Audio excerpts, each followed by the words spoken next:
ওরে বাবা, चलो भाई देखो अब मैं क्या करता हूँ। আমি ঝাড়াটা বাইরেই বের করে রেখেছিলাম, তোর এই পুরাম খাবি।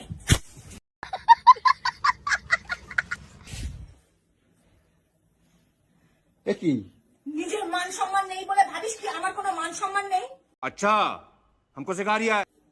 আমি একটা দরকারে একজনের বাড়িতে গেছি, আমাকে কোন সময় দেখিস যে আমি পাড়া টলিয়ে বেড়াই? समझ रहे हो? समझ रहे हो आप? समझ रहे हो ना? আমি একটা দরকারে গেছি, ওখানে যে তুই শুরু করে দিয়েছিস। সে কিছুক্ষণ পরেই তো বলবে সারা সব প্রত্যেক জনকে। আমার ভুল হয়েছে, ক্ষমা করে দেন। তো তুমি যাবা কেন? ঘরে করিস হয় না, ঘরে করিস হয় না, এ উঠালে রে দেবা, উঠালে রে বাবা। ঘরে করিস হয় না।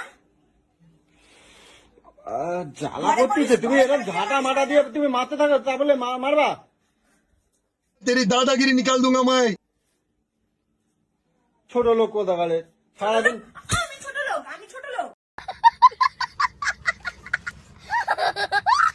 আমি ছোট লোক, আমি ছোট লোক, আমি ছোট লোক। ছোট লোক না হলে এরকম ভাবে ঝাঁটা দিয়ে মারে? হ্যাঁ, তুমি সারাদিন বাড়িতে থাকি না, পাড়া টালায় বেড়াবা, কিছু কইতে পারবো না আমি। না, আমি তোকে বলে দিলাম কিন্তু। মান সম্মান দেখাচ্ছে, কত মান সম্মান হয়েছে রে, কত মান সম্মান হয়েছে। আমি ছোট বাচ্চা নই যে তুই আমাকে বকে ঝোকে নিয়ে চলে আসবি। अच्छा हमको सिखा रिया है। তা কি করা লাগবে তোমার? সোনা বাবু পুচু করে এরকম করে নিয়ে আসতে হবে নাকি? হ্যাঁ, পুচু করে নিয়ে আসতে হবে নাকি? তুমি যাবা কেন? তুমি আমার ফোন করে জিজ্ঞাসা করছিলে যে আমি যাবো অমুক বাড়িতে যাবো, তুমি আমার তোকে সবকিছু জিজ্ঞাসা করবো না রে, তোকে সবকিছু